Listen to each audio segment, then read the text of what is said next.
Hello everyone, ನಮಸ್ಕಾರ, welcome. ನೀವು ನೋಡ್ತಾ ಇದ್ದೀರಾ ಟ್ರೈ ಮೈ ಕುಕಿಂಗ್ ಚಾನಲ್. ನಾನು ಲಾವಣ್ಯ. ಇವತ್ತು ಒಂದು ಸಿಂಪಲ್ ಆಗಿ ಹಾಗೆ ಟೇಸ್ಟಿಯಾಗಿ ಇರೋ ಒಂದು ಬ್ರಿಂಜಾಲ್ ಕರಿ ಅಥವಾ ಗ್ರೇವಿ ಆ ರೆಸಿಪಿನ ನಾನು ಶೇರ್ ಮಾಡ್ತಾ ಇದ್ದೀನಿ. ಹಾಗಾದರೆ ಲೆಟ್ಸ್ ಗೆಟ್ ಸ್ಟಾರ್ಟೆಡ್. ಈಗ ಒಂದು ಕುಕಿಂಗ್ ಪ್ಯಾನ್ಗೆ 4 ಸ್ಪೂನ್ ಎಣ್ಣೆನ ಹಾಕ್ಕೊಳ್ತಾ ಇದ್ದೀನಿ. ಆಯಿಲ್ ಹೀಟ್ ಆದ ತಕ್ಷಣ ಮಸ್ಟರ್ಡ್ ಸೀಡ್ಸ್ನ ಹಾಕ್ಕೊಳ್ತಾ ಇದ್ದೀನಿ. ಹಾಗೆ ಅದರ ಜೊತೆಗೇನೆ ಸ್ವಲ್ಪ ಕ್ರಷ್ ಮಾಡಿರೋ ಬೆಳ್ಳುಳ್ಳಿನ ಸೇರಿಸ್ಕೊಂಡು ಜಸ್ಟ್ 1 ಮಿನಿಟ್ ಹಾಗೆ ಫ್ರೈ ಮಾಡ್ಕೊಳ್ತೀನಿ. ಈಗ ಬೆಳ್ಳುಳ್ಳಿ ಇಲ್ಲಿ ಆರೋಮೆಟಿಕ್ ಆಗಿ ಫ್ರೈ ಆಗಿದೆ. ಈಗ ಒಂದು ಮೀಡಿಯಮ್ ಸೈಜ್ ಈರುಳ್ಳಿನ ಹಾಕ್ಕೊಂಡು ಹಸಿ ಸ್ಮೆಲ್ ಹೋಗೋವರೆಗೂ ಈರುಳ್ಳಿನ ಕೂಡ ಫ್ರೈ ಮಾಡ್ಕೊಳ್ತಾ ಇದ್ದೀನಿ.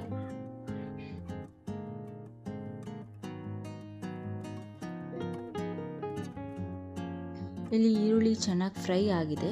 ಈಗ 2 ಮೀಡಿಯಮ್ ಸೈಜ್ ಟೊಮ್ಯಾಟೊನ ಪ್ಯೂರಿ ಮಾಡಿ ಇಟ್ಕೊಂಡಿದ್ದೀನಿ. ಅದನ್ನು ಹಾಕ್ಕೊಂಡು ಆಯಿಲ್ ಸೆಪ್ರೇಟ್ ಆಗೋವರೆಗೂ ಅದನ್ನು ಕುಕ್ ಮಾಡ್ಕೊಳ್ಬೇಕು.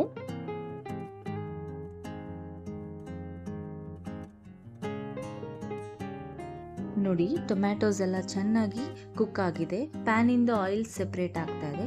ಈ ಸ್ಟೇಜಲ್ಲಿ ಬೇಕಾಗಿರೋ ಮಸಾಲ ಪದಾರ್ಥಗಳನ್ನ ನಾನು ಸೇರಿಸ್ತಾ ಇದ್ದೀನಿ. ಫಸ್ಟ್ಲಿ ರುಚಿಗೆ ತಕ್ಕಷ್ಟು ಉಪ್ಪು, ಹಾಗೆ ಖಾರದ ಪುಡಿ ಮತ್ತು 2 ಸ್ಪೂನ್ ಸಾಂಬಾರ್ ಪುಡಿ, ಹಾಗೆ 2 ಸ್ಪೂನು ಧನಿಯಾ ಪುಡಿ. ಇದನ್ನೆಲ್ಲ ಹಾಕ್ಕೊಂಡು ನೀಟಾಗಿ ಒಂದ್ಸಲ ಮಿಕ್ಸ್ ಮಾಡಿಕೊಂಡು ಮತ್ತೆ ಒಂದು 2 ನಿಮಿಷ ಹಾಗೆ ಕುಕ್ ಮಾಡ್ಕೊಳ್ಳೋಣ. ನಾನಿಲ್ಲಿ 1/2 ಕಿಲೋ ಬದನೆಕಾಯಿಗೆ ಮಸಾಲಾನ ರೆಡಿ ಮಾಡ್ಕೊಳ್ತಾ ಇದ್ದೀನಿ. ನೀವು ಖಾರನ ಅಥವಾ ಮಸಾಲ ಪುಡಿನ ಹೆಚ್ಚು ಕಡಿಮೆ ಆಗಿಲ್ಲಿ ಸೇರಿಸ್ಕೊಳ್ಬಹುದು. ನಾನಿಲ್ಲಿ ಮಸಾಲ ಪೌಡರ್ಸ್ನ ಹಾಕ್ಕೊಂಡು ಚೆನ್ನಾಗಿ 2 ನಿಮಿಷ ಫ್ರೈ ಮಾಡ್ಕೊಂಡಿದ್ದೀನಿ. ಈಗ ಒಂದು ಬೌಲಲ್ಲಿ ನಾನು ಹುಣಸೆ ಹಣ್ಣಿನ ರಸನ ಹಾಕ್ಕೊಳ್ತಾ ಇದ್ದೀನಿ. ಹಾಗೆ ಅದರ ಜೊತೆಗೆ ಬೇಕಾಗೋಷ್ಟು ನೀರನ್ನ ಕೂಡ ಹಾಕ್ಕೊಂಡು ಕನ್ಸಿಸ್ಟೆನ್ಸಿ ನನಗೆ ಹೀಗೆ ಬೇಕು ಹಾಗೆ ಅಡ್ಜಸ್ಟ್ ಮಾಡ್ಕೊಂಡಿದ್ದೀನಿ.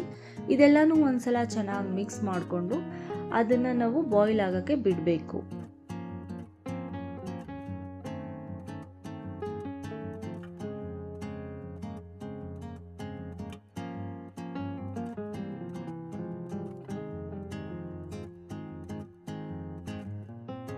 ಇಲ್ಲಿ ನೋಡಿ, ಗ್ರೇವಿ ಚೆನ್ನಾಗಿ ಕುದೀತಾ ಇದೆ. ಈ ಸ್ಟೇಜಲ್ಲಿ ನಾನು ಬದನೆಕಾಯಿನ ಸೇರಿಸ್ತಾ ಇದ್ದೀನಿ. ನಾನಿಲ್ಲಿ ಚಿಕ್ಕದಾಗಿರೋ ಬದನೆಕಾಯಿಗಳನ್ನ ತೊಗೊಂಡು ಮಿಡ್ಲಲ್ಲಿ 2 ಸ್ಲಿಟ್ ಕಟ್ ಮಾಡ್ಕೊಂಡಿದ್ದೀನಿ. ಅದನ್ನು ನಾನಿಲ್ಲಿ ಹಾಕ್ಕೊಂಡು ಒಂದ್ಸಲ ಚೆನ್ನಾಗಿ ಮಿಕ್ಸ್ ಮಾಡಿ ಲಿಡ್ನ ಕ್ಲೋಸ್ ಮಾಡಿ 10 to 15 ಮಿನಿಟ್ಸ್ ಕುಕ್ ಮಾಡ್ಕೊಳ್ತೀನಿ, ಲೋ ಟು ಮೀಡಿಯಂ ಫ್ಲೇಮಲ್ಲಿ.